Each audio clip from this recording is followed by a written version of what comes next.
जैसे कि आज हम जिक्र कर रहे हैं शोहदा का, उनकी फैमिलियों का, गाजियों का, उनकी कुर्बानियों का, तो आज हम आपको एक ऐसे हमारे साथ मौजूद हैं गाजी, उनसे मिलाएंगे जिन्होंने पाकिस्तान के लिए बड़ी खदमात अंजाम दी हैं और उन्होंने बड़े करीब से जंग को और जंगी हालात को देखा है। हमारे साथ मौजूद हैं कैप्टन रिटायर्ड आरिफ खान तरीन। 6 सितंबर का दिन है और हम बात कर रहे हैं 1965 की।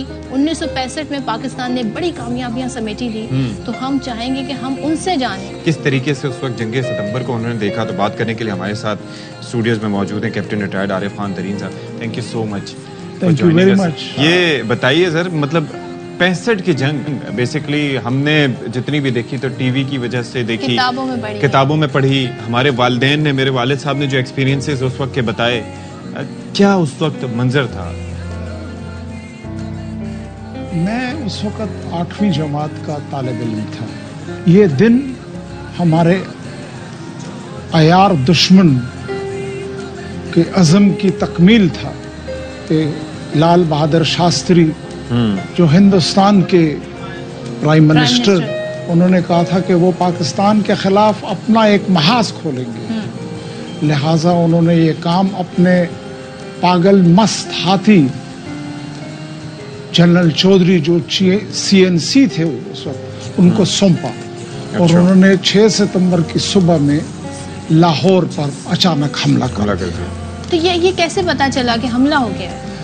ये ऐसे पता चला कि 7 बजे की खबरों में इस खबर की नशर किया और तमाम गलियों शहरों में, क्योंकि मेरा पेशावर से ताल्लुक था, अल्लाह अकबर का नारे बुलंद हुए और पाकिस्तान जिंदाबाद, पाकिस्तान जिंदाबाद। मतलब बाय दैट टाइम सबको आइडिया हो गया कि अब हम जंग में दाखिल हो गए। 7 बजे ऐलान हुआ, लेकिन सिंस ये पहली एक वो थी डिक्लेयर्ड वॉर थी और तजुर्बा नहीं था, तो सिर्फ कुव्वत ईमानी की उस पर वो शुरू किए। और हम ये सुनते हैं कि भारत अददी एतबार से बड़ा स्ट्रांग था, टैंक्स, उनके पास जहाज और फौज, लेकिन हमारे पास ये जज्बा ईमानी जो था उसका मुकाबला नहीं कर सका। मैं यहाँ पर आपसे एक अर्ज कर लूँ कि जो जज्बा ईमानी उस वक्त के कौम ने देखा, कौम ने दिखाया, वो शायद फिर कभी तारीख वाक़तन, क्योंकि उस वक्त यक कालिद दो जान, क्या मुसलमान, क्या माइनॉरिटीज, क्या सिविलियंस, क्या पैरामिलिट्री फोर्सेस। और एक खास बात आपको बताएं कि पाकिस्तान के पेशावर के अंदर पाकिस्तान में होगा सिविल डिफेंस, एक बहुत बड़ा इदारा था। और मिनटों सेकंडों में हमने देखा कि पूरा शहर बेलचे और गेंतियां और अपना सिस्टम, वार्डन और चीफ वार्डन और सिपाही जो थे वो खंदक खोदने के लिए लाइनें बना के खड़े हो गए।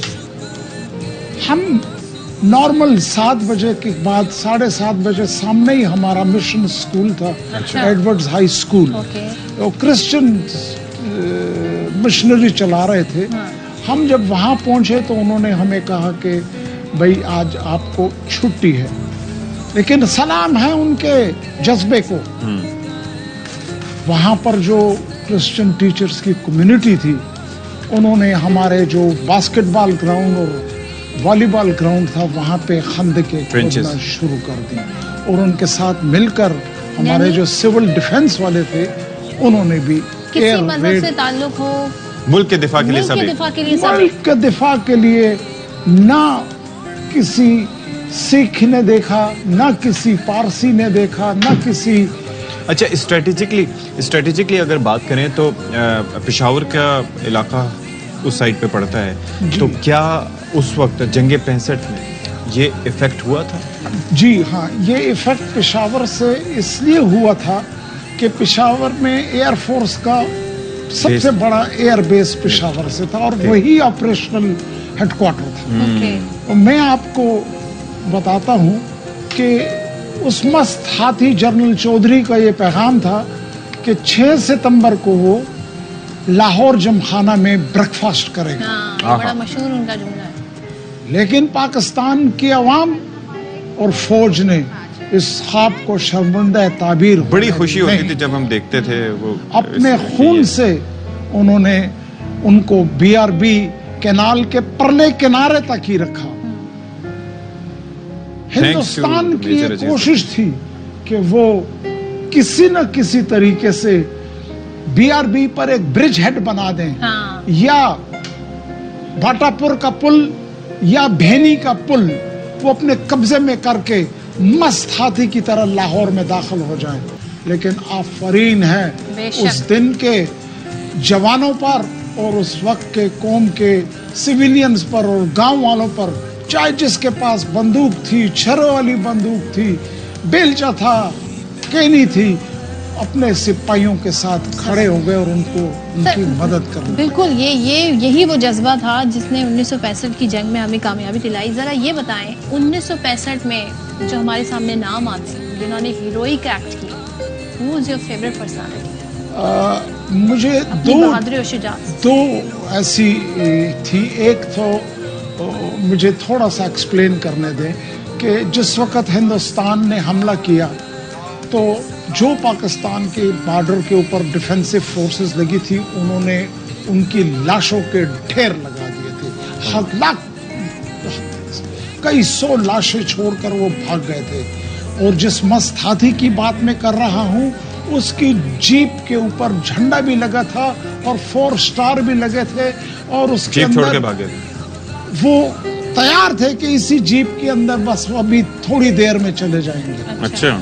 लिहाजा मेरे लिए ये बहुत मुश्किल है कि मैं किसी एक खास आदमी का नाम, जाहिर है क्योंकि जो भी जान देने के लिए वहां पर बैठा है तो वो उसका एक जज्बा है। भी अनजस्ट कि मैं एक आदमी का नाम लूं। मेरे लिए सब साहिब कदर थे, चाहे वो दहकान था, मजदूर था, एक मजदूर की बीवी थी, मजदूर की बेटी थी। मैं एक चीज जानना चाह रहा था कि हम उस वक्त, मेरे वालिद साहब बताते थे कि जी पाक फौज के लिए उस वक्त जो वहाँ पर सरहद पे और ख़ास तौर पर ये बीआरबी के आसपास नाश्ते खाने, फिर उसके बाद जिसकी जो इस्तिताअत में था वो ले लेके पहुँचते थे।